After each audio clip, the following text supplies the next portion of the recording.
Bismillahirrahmanirrahim. Assalamu alaikum. Dear viewers, very warm welcome to my vlog series. Today's topic is Russia-Ukraine war and what it means for the world order. And speaker is Dr. Sikandar Khan from IMSiences, Peshawar.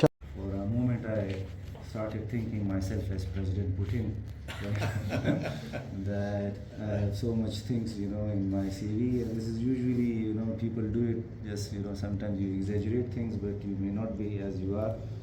And when you have so much things, to deliver, as I said, as President Putin, then you have to deliver as well. So you made a little bit, difficult for myself.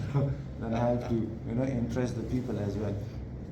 Thank you very much, CAsia sir, thank you very much, sir, thank you very much, sir, and thank you very much, sir, and the whole students team. You people are, mashallah, PhD students and MPhil students.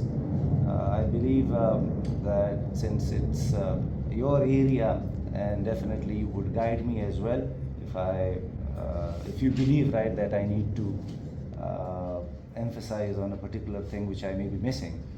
And since we are having a very, good, comfortable, small class rather than a, huge audience, yes.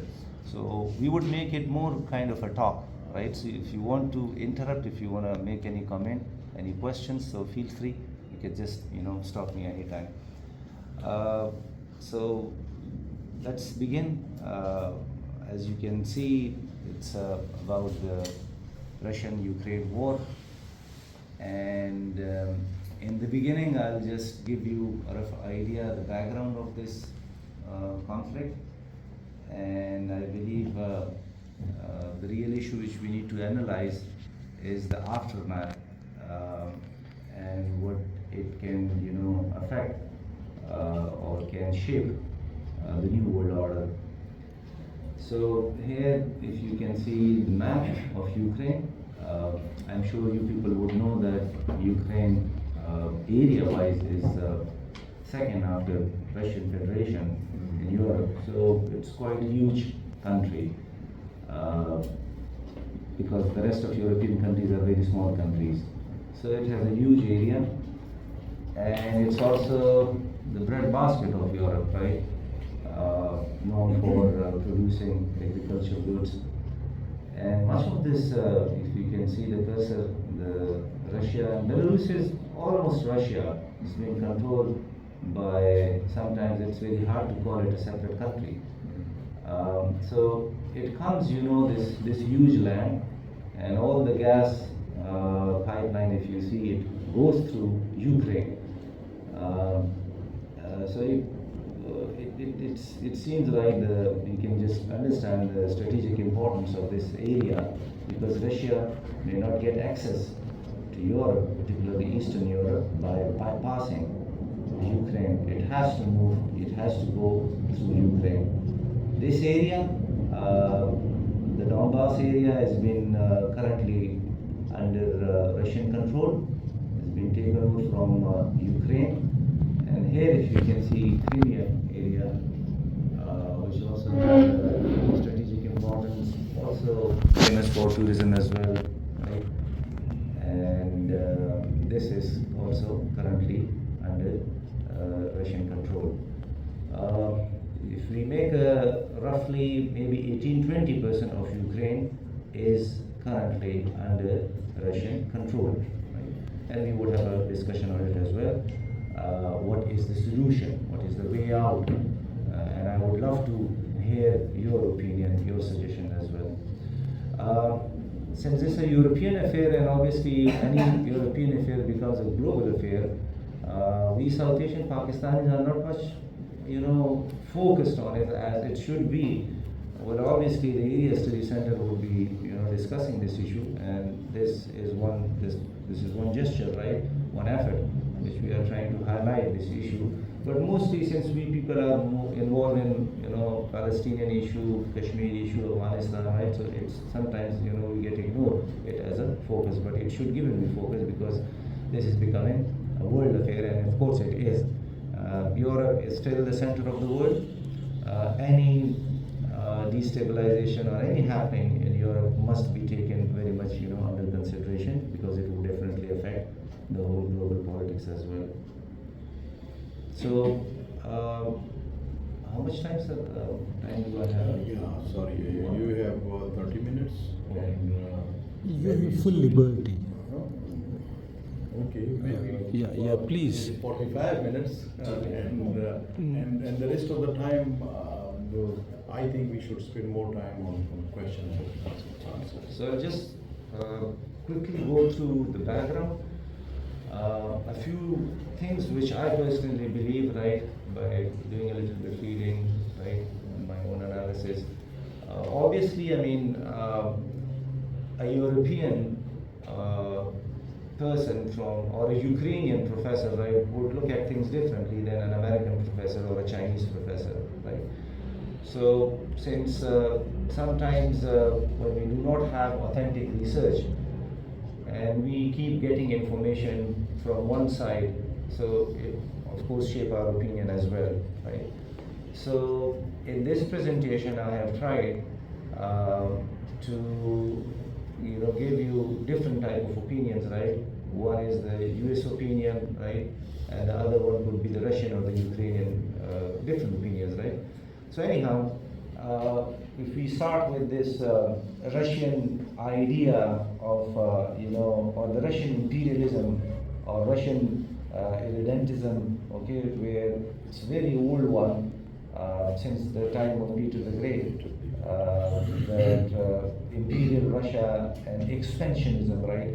And this is very much still in the DNA of Russia, particularly when we see Putin, right, President Putin.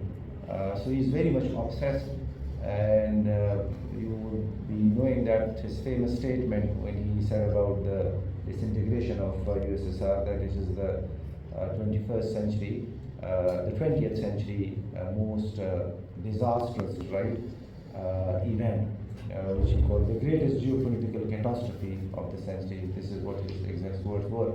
So Putin is very much obsessed with expansionism, right?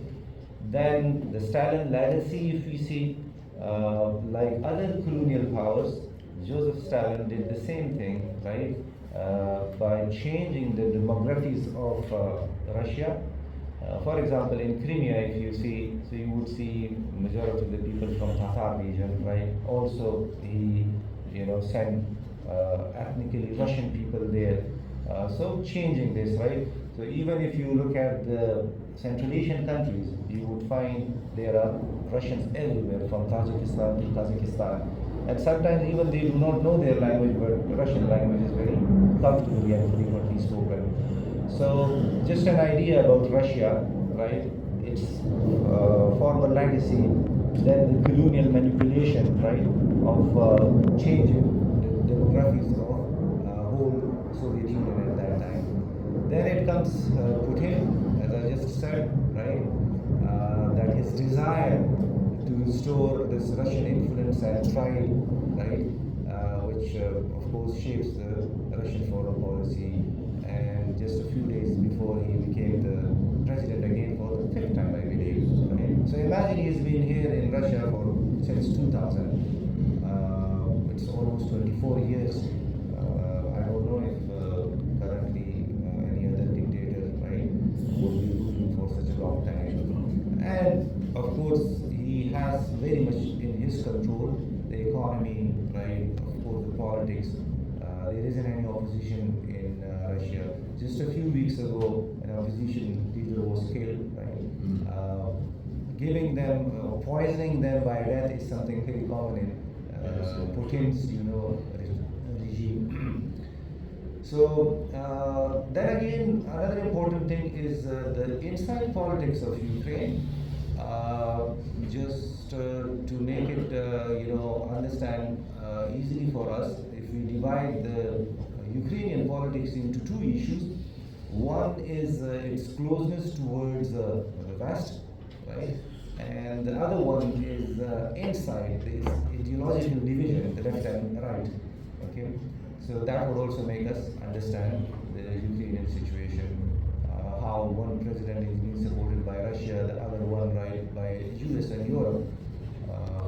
So how did it start we won't be going into too much detail, right? But if we start our story some 20 years ago, right, or 2004 or 6, you should also know that Russia was one of those 18, I guess, foreign states when Ukraine, and Ukraine got independence. Ukraine was among those few countries which had nuclear weapons with it, and then with certain these facts, right, these understandings, Ukraine was made convinced, right, to hand over these nuclear weapons, and in return of security guarantee by Europe and also by Russia. So Ukraine gave up those nuclear weapons, like Kazakhstan, and I think a few more Russian states. I believe Ukraine may be regretting it now because Russia didn't honor it, right, that guarantee, because it was very categorically written. By both guarantees were given from Europe's side and also from Russian side that Ukraine's sovereignty by all means would be protected, which Russia didn't, right, by occupying 20% of its area. So this Budapest memorandum, right, that which security assurances were provided to Ukraine in exchange for nuclear disarmament, but we just experienced it that it was not honored. Then NATO's role, and here we can criticize, right, in other words, the Russian point of view, which it says, right, that it is NATO which force us, right, and NATO threatens us by going into more expansion. That's why I've, in the end, we would come and discuss Jeffrey Sachs' point of view and Noam Chomsky point of view. Both of them huge critics of their governments, right? So they have the same view, and they always blame America for starting it. Now it looks very clear that it is Russia, right, which invaded Ukraine in 2014, Crimea without any reason, and then, you know, controlling 20% of the area. But on another side, we need to explore that angle as well, that there was there any need of NATO, right, to somehow you know, make you know, or give offer to Ukraine to join European Union and then NATO as well. There are many states, right, who are members of European Union but not necessarily of NATO, right? So wasn't there that this kind of understanding could have been reached, that Ukraine could have been the member of European Union but not necessarily NATO, because Ukraine is not like it's Baltic state, very small, it's a huge area. So coming NATO, right, nearer to Russia, and you know, it's a huge border, so of course Russia will definitely feel threatened. And then this Orange Revolution started, if you remember, right, in 2003-4, I guess, and later on these revolutions turned into the Maidan Revolution, which was the recent one, 2013-14. So it's basically started, this Orange Revolution, with these rather very similar names of these presidents. Sometimes I also get confused, Yushchenko and Yunukevich, right? These are the two presidents, one supported by Russia, right, and the other one who wanted to get closer to European Union, right? And the Russian president, the Russian supported president, or the pro-Russian president, when he refused to honor that agreement, which was supposed to make, you know, a step forward for Ukraine to join European Union, and when he didn't want to sign that, and the people came on the streets, right, and then he was forced to step down. The next day he flew to Ukraine, and a new president came with the 52% of the majority, right? And later on he appeared in Russia declaring himself again the president, right? So it was very obvious that Putin supported him. Now Russia blamed America of orchestrating this whole ousting of Yushchenko, right? So you should also remember that as well, that America did play a role in that Orange Revolution, and the Russian intelligence is very famous, and it was, many evidences are also there that America was very much involved in involving in Ukrainian internal affairs as well, which Russia would never tolerate it, because it's not something, France or Britain or some other countries or Latin American countries. It's very much nearer to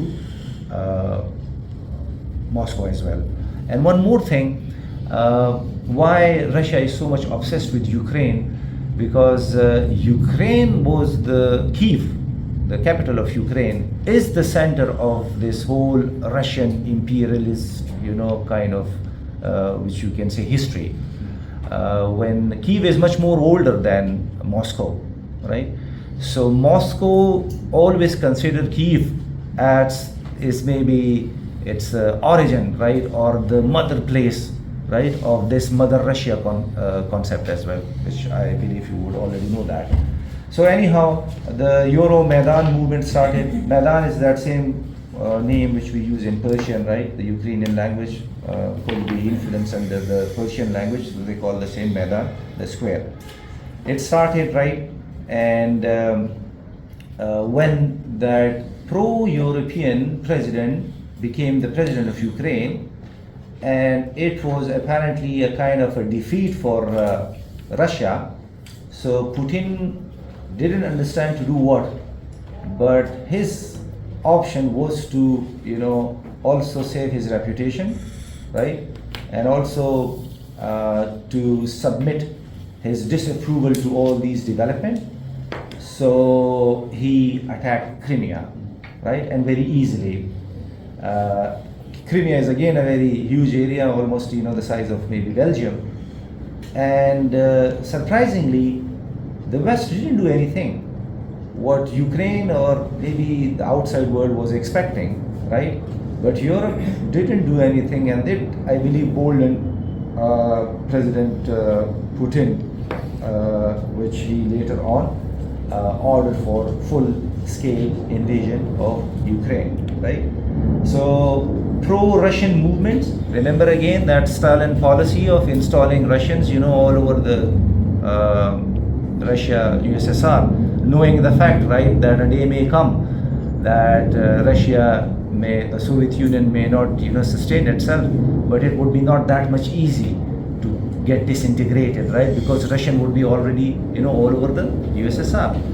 So this is again one policy. Had he not settled the Russians in Crimea, I believe things would have much more easier, right, and harder for Russia and easier for Ukraine to, sustain Crimea. So pro-Russian movements, the area of Donbass, which is under the Russian control, and also Crimea, right? Just recently, all these areas also participated in elections by voting President Putin. Failed diplomatic efforts, right? And then, because it's a failure of diplomacy, and we can also say the failure of world global leadership, particularly the failure of European leadership, that the issue has not been, resolved yet, and it may be escalating because Russia is becoming powerful. We can talk on that as well, that who would win, right? The Western sanctions, Russia is facing those sanctions, very severe sanctions, but on another side, again, this is something unexpected, that Russia economy is still very strong, right? And in the beginning, people were expecting that Ukraine would liberate those areas, but right now Ukraine is on the defensive mode. The attention of America is more towards Palestine as well, right? And one more thing, if any one of you have thought about it, is the November election in America. And congratulations to everyone, Trump is coming again, right? So then you may see his old policies, and I believe maybe that this war would get ended when Trump comes, right? Because he is very much clear in his policies. He would stop helping Ukraine would fall, right? And I believe that Ukraine would not have any option but to accept the Russian control of that 20%. I believe also if Ukraine right now, if it accepts her defeat, right, and gave these 20% of its area to Russia, maybe I think it would quench, the Putin's thirst For more and territory. I don't think so that he may claim more territory, but I think it could be a short-term solution maybe Maybe of face saving. this could be face saving as well, because no one can go to that long carrying such an expensive war. But anyhow, Also, if we talk about failed diplomatic efforts, was there any other option?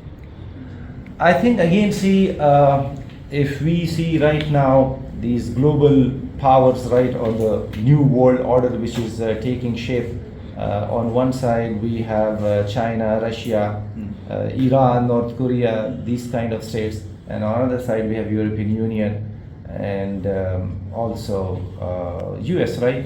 In between, maybe if we say India, up to some extent Saudi Arabia, again this is something unusual. So India and Saudi Arabia, sorry, not India, Saudi Arabia, Turkey, including Pakistan, their shift is more towards China and that side as well. While India and Europe, America, Japan, Korea, Australia, New Zealand, right, they are on another side of that. So European, I guess, they fail, right? And why did they fail? If you listen to the European leadership, they not openly, but secretly, they always blame America. That it's America which sabotaged this whole diplomatic failures. It wasn't a European affair, right?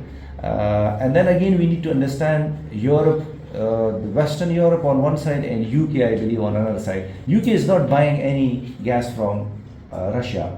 It's France and other areas, Germany right? and others. Right. So UK dependency on Russia is not that much. So you can afford maybe to go against an extra mile against Russia.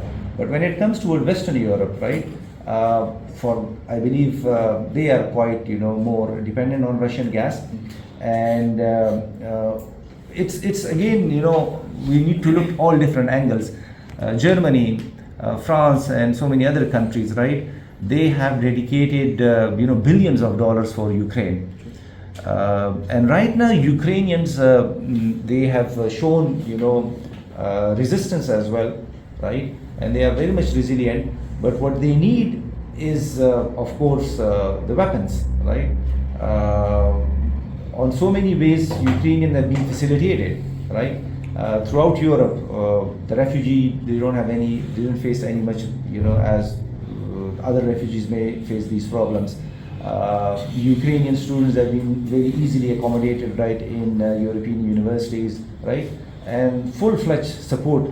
But again, when it comes to one's weaponry, Russia is a mighty, is a superpower still, I believe. And it's very difficult right now for Ukraine, right? So Ukraine is now in defensive mode. And because of, I believe, the European, Ukrainian would always say, right, that we are not getting what we have ordered, what we have requested. While Europeans say that we have, done more than enough. Ukrainian President Zelensky, right, have never blamed Europeans because he cannot afford that. He cannot make them offended, right? But the situation right now on ground, which we see, so Russia is, gaining more than Europeans, right? Russia do not see any kind of pressure which is supposed to face, right? So this means the failure of this European diplomacy, right? Anyhow, again, the conclusion you can see, which is the new, world order. And I want to discuss Jeffrey Sachs and Noam Chomsky, right? And I found their view quite interesting. I had a chance to make an interview of Professor Sachs, right, a few years ago.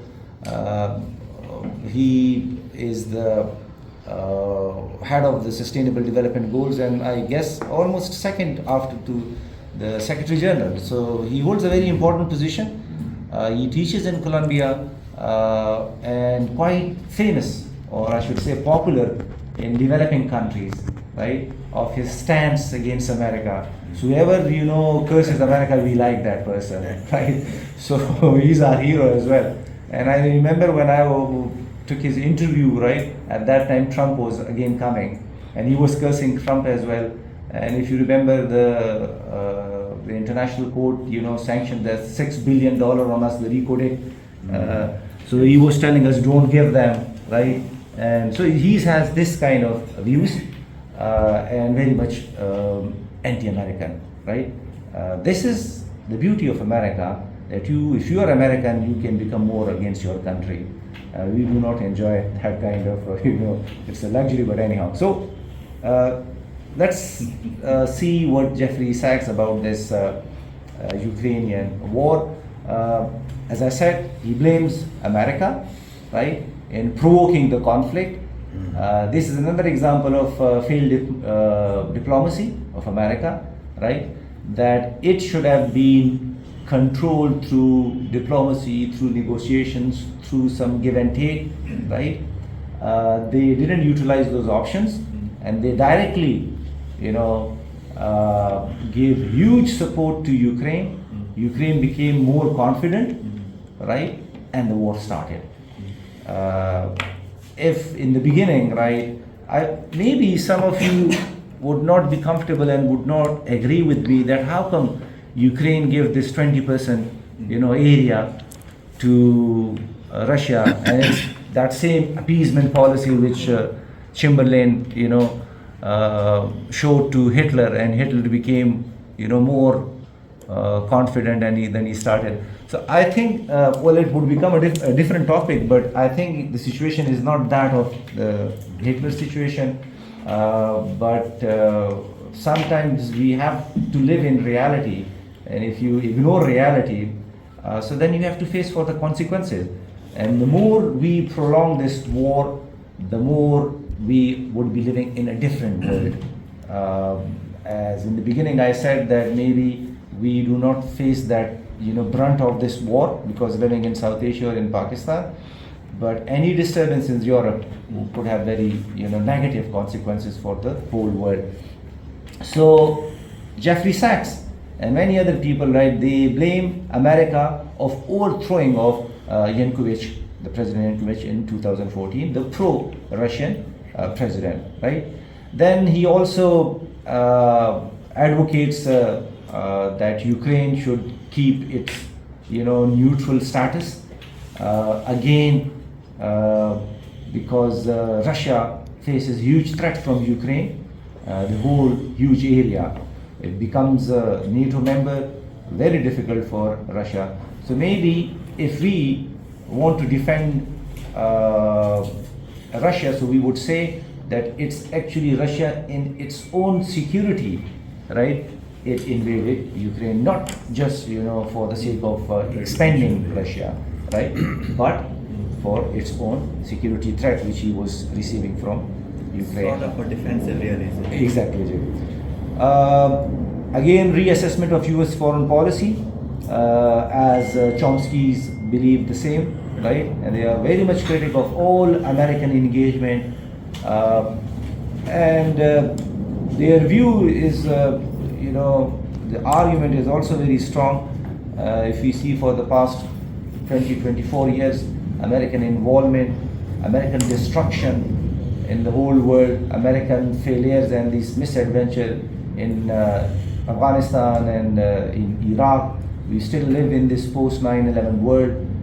America could have dealt with the Al-Qaeda issue in a police action rather than going through or exercising his full might, his arrogance, which he left an unstable, destroyed world. America maybe defeated terrorism, but I believe it never defeated extremism.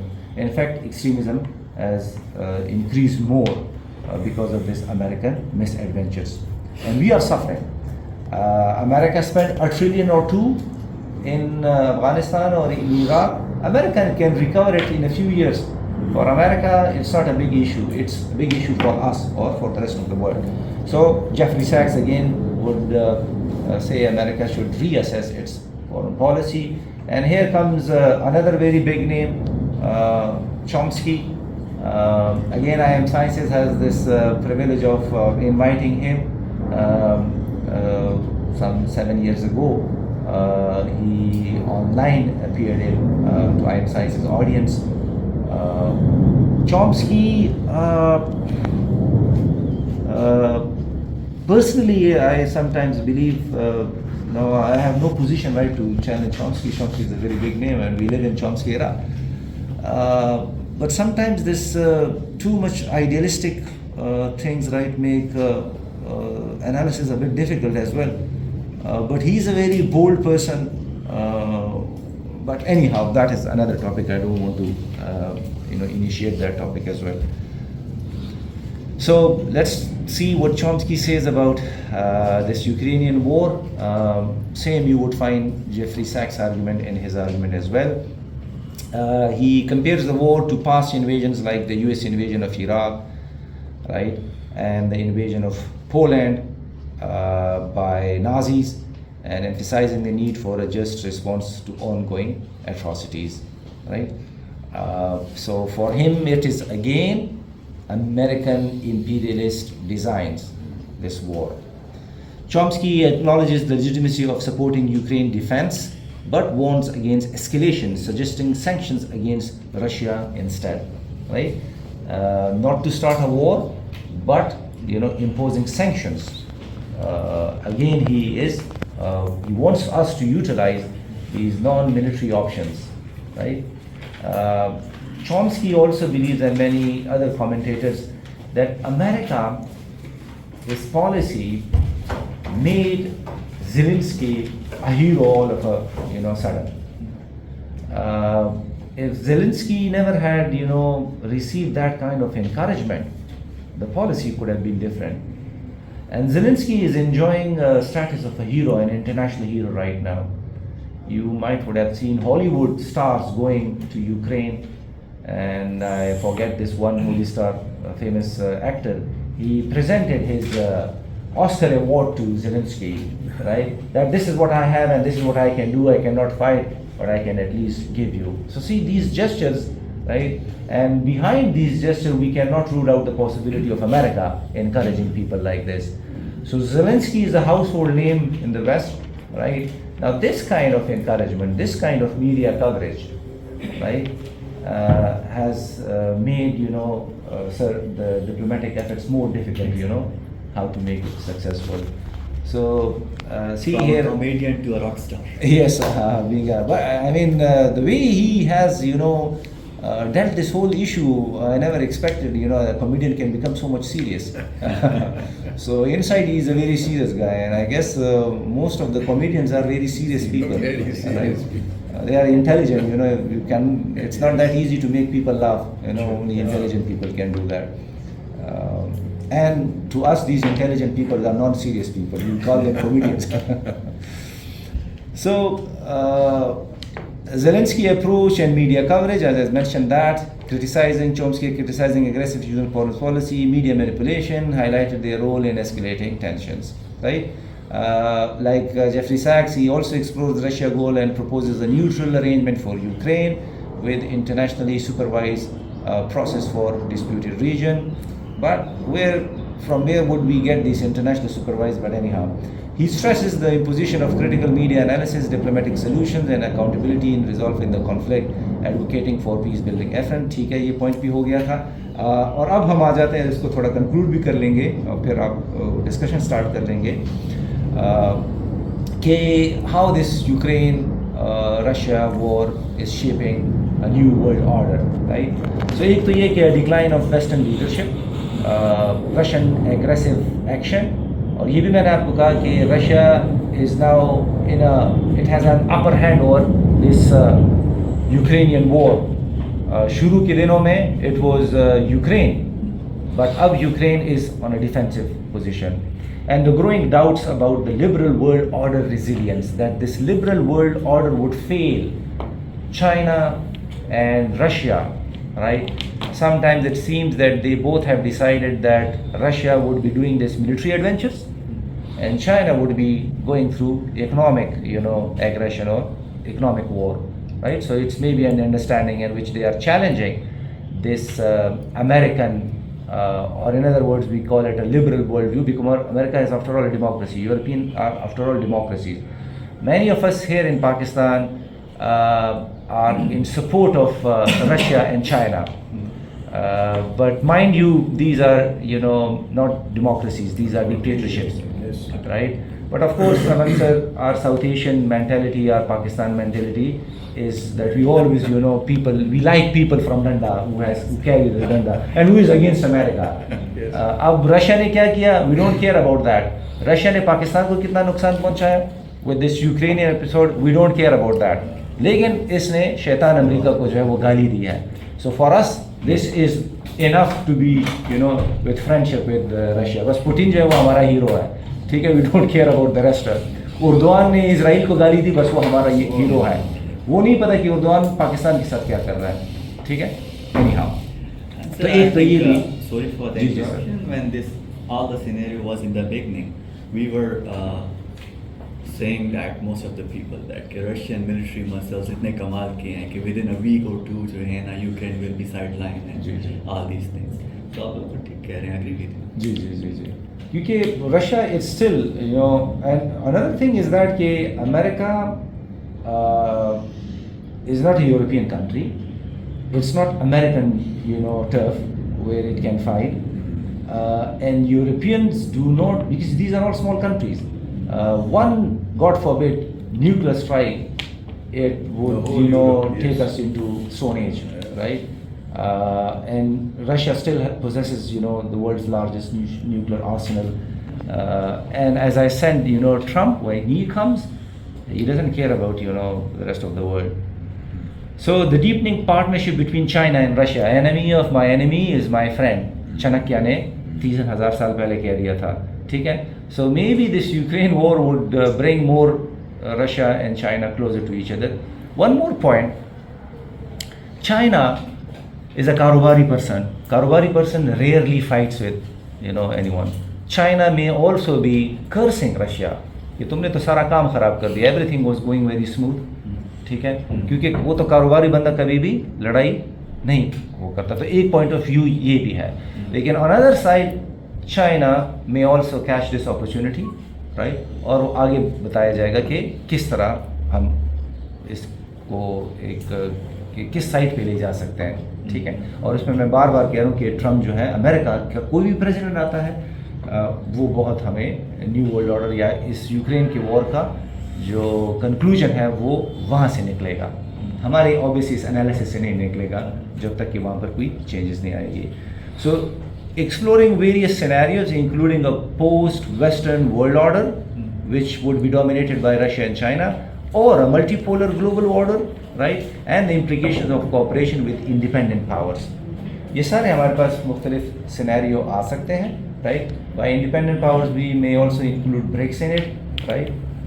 लेकिन Ukraine जो है, जो मैं बार बार कह रहा हूँ, उसका सफ़र ज़्यादा हुआ है गरीब कंट्री को. वो किस तरह? क्योंकि उसका जो अनाज जो है वो गरीब कंट्रीज़ को मिलता था, अब वो बंद हो चुका है. ठीक है, तो फूड जो इन्फ्लेशन आई है, और ऑब्वियसली यूरोप में भी बहुत ज़्यादा इन्फ्लेशन आई है. You can ask anyone, your friend is relative living in England, right. People are so much worried about inflation. बहुत ज़्यादा इन्फ्लेशन हो चुका है, और यूक्रेन वॉर की वजह से गैस और ये. So addressing the loop of economic interdependence and the challenges in addressing global issues and power struggle, this can also make the world realize the importance of economic interdependence, right? Like Saddam Hussein, when he was removed, and America, when it invaded Iraq, and America thought that it could fix, Iraq war in a few years. It couldn't fix it. Now people in Saddam era are missing Saddam Hussein. So if it goes into, into much more dirty shape, the Ukrainian people, everyone would be now, missing that I wish we would have never started, wish we would have given the Donbass area to, Russia. लेकिन वो वक्त फिर बताएगा. तो बस इसको ख़त्म करते हैं. Discussing a potential shift in the global system towards multipolar polarity and bipolarity and the dilemmas faced by countries in global south. ये जो अभी मैंने explain किया है. US China strategic rivalry and north south divide हो सकता है, highlighting ongoing tension between the US and China as well as the growing influence of global south. ये सारी चीज़ें हो सकते हैं. One more thing, I just realized that China looking at the Ukrainian issue could be a motivation for its, I call it misadventure of Taiwan, right? जो आपके जहन में भी होगा. तो वो भी एक इशू है कि चाइना किस तरह. और इसी तरह addressing Ukrainian desperation for EU membership and reconstruction efforts along with the role of international community. Ukraine, I guess, would become a member of European Union. Ukraine chances has become more now to be a European Union member. But if it becomes a NATO member, then it can again, change the situation, right? So I guess, sir, if it is enough, so then we may start kind of a discussion. And if you have any comments, right, I would love to know your opinion as well, right? Or anything which you disagree, that would be a favor to me. Thank you, Dr. Sark. I just wanted to share a few of my thoughts with you on this subject. What I feel is that the receptivity of the socialist countries towards democracy does not entitle them to become NATO members. I feel that only the desperation for peace amongst the super economic powers as of today will create the proclivity to dismantle NATO and other war machinery all around the world, to let the economic system function, which, according to my humble understanding, is totally stalled right now. It is not functioning. That's it. Thank you. But just sir, one question that don't you think that, like, if we say the Baltic countries, then Georgia and Ukraine particularly, right? And it's been almost more than 30 years that they do not live under non-democracy. They live in democracies, right? So don't you think that these countries are now changed countries, and they very much want and they very much respect democracies? Don't you think that? Because that's why many of them are now successful democracy, and they do not want to go back to Russia. They are moving more towards European Union, and this again shows the failure of Russian policy, because nobody wants to be with them. Okay, thank you. Please, Dr. Nurlami. My name is Nurlim. I'm the graduate of this center. I'm currently working as a teacher at Islamic College, Peshawar. So, in the Pakistani print and electronic media, the report is being that Pakistan is supplying weapons and arms to the Ukraine.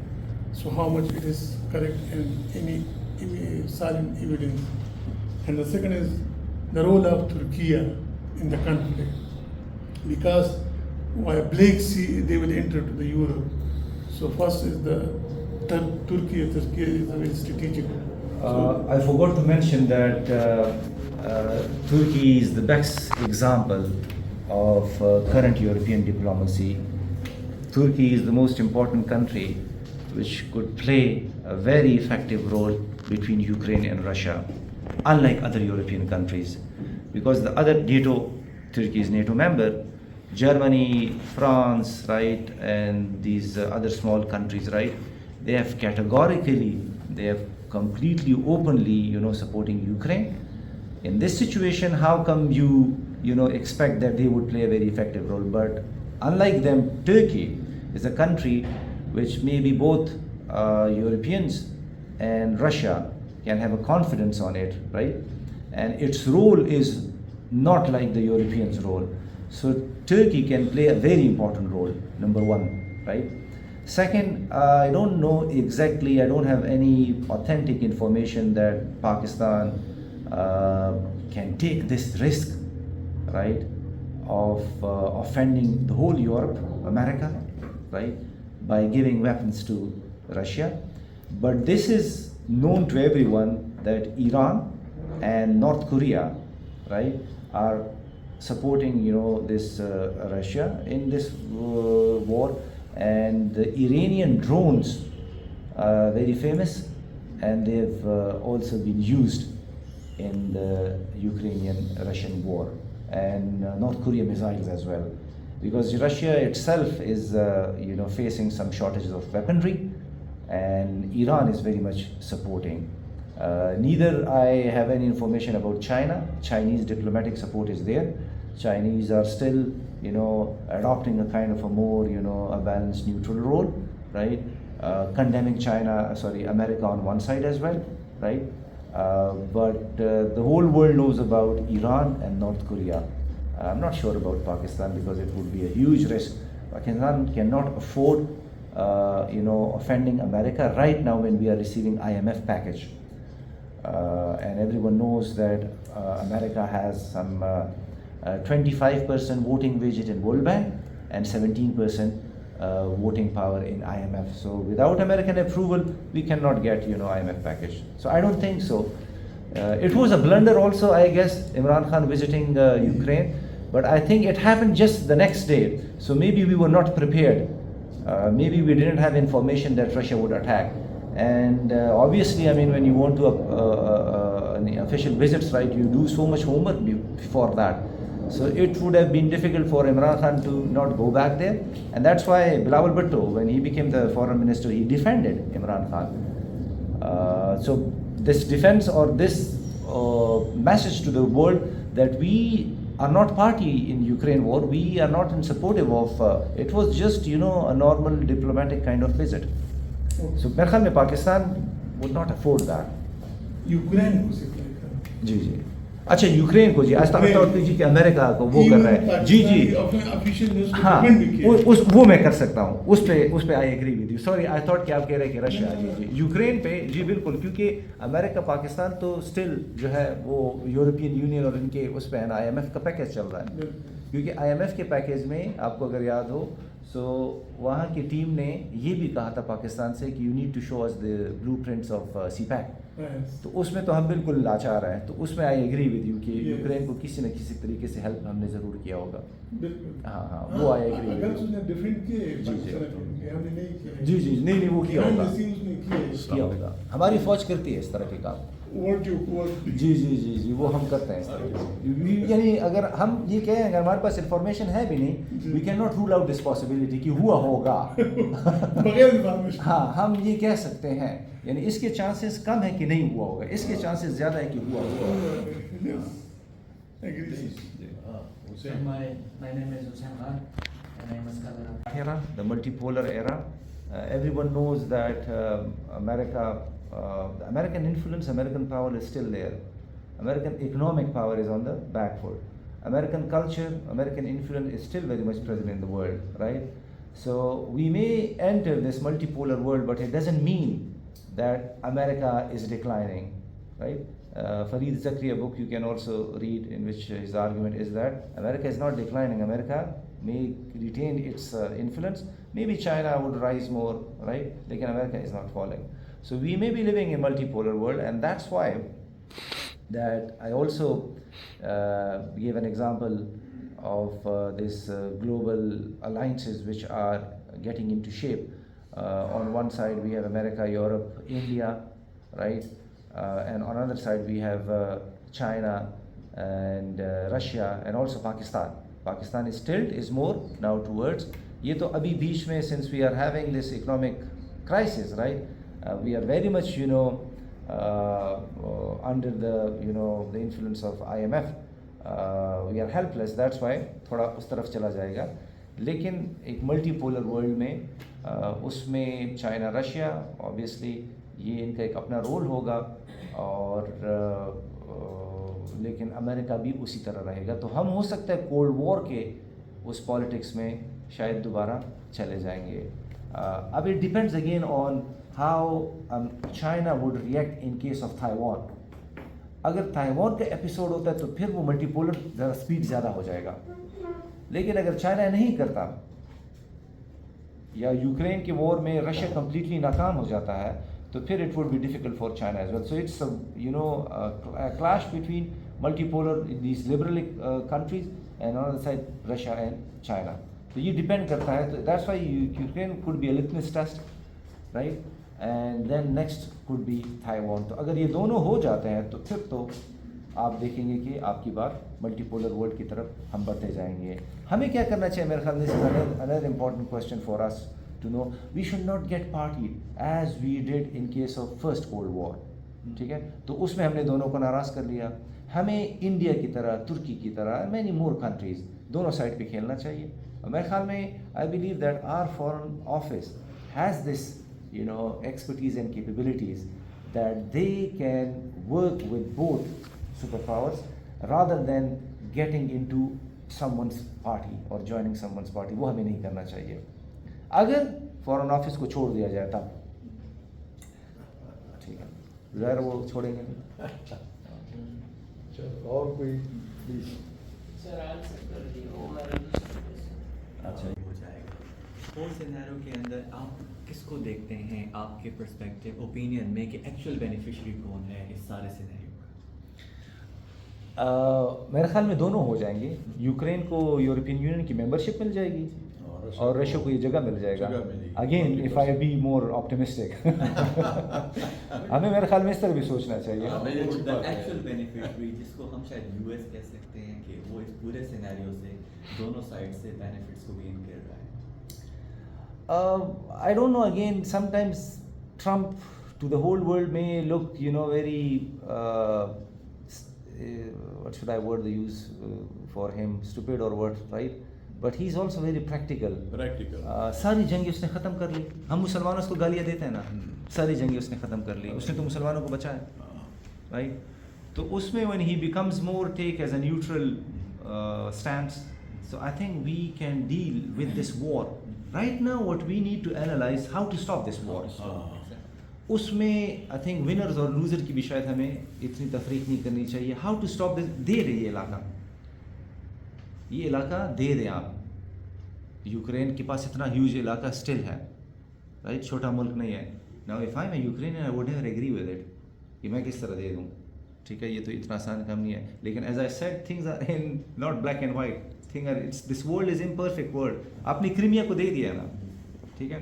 और उससे जिस तरह आपने कहा कि face saving भी हो जाएगी उसकी, राइट, और ये मसला हल हो सकता है। And if Ukraine becomes a member of European union, Ukraine इससे अच्छा हो जाएगा, उसके सोशो इकोनॉमिक इंडिकेटर्स अच्छे हो जाएंगे, क्योंकि यूक्रेन अभी भी गरीब मुल्क है, उधर अभी भी चल रहे हैं मसले, ठीक है? तो उससे यूक्रेन के लिए अच्छा हो जाएगा कि और वो स्पीड अप हो जाएगा सारा कुछ। तो और ये जो एनिमल किंगडम में जानवर हमला करता है वो थ्रेट की वजह से करता है। हम भी अपने आप को तो रशिया का केस भी हमें स्टडी करना चाहिए, क्योंकि सारी information is coming actually from western side, so we become very much get into those information. फिर हमारी और रशिया की तरफ से भी फिर cyber war is another thing, उस पर भी। तो यूक्रेन फिलहाल अगर हम देख लें, रशिया, तो वो जीत रहा है। तो एक चीज़ जब जीत रही होती है तो आपने अमन के लिए इसको दे देना चाहिए। सर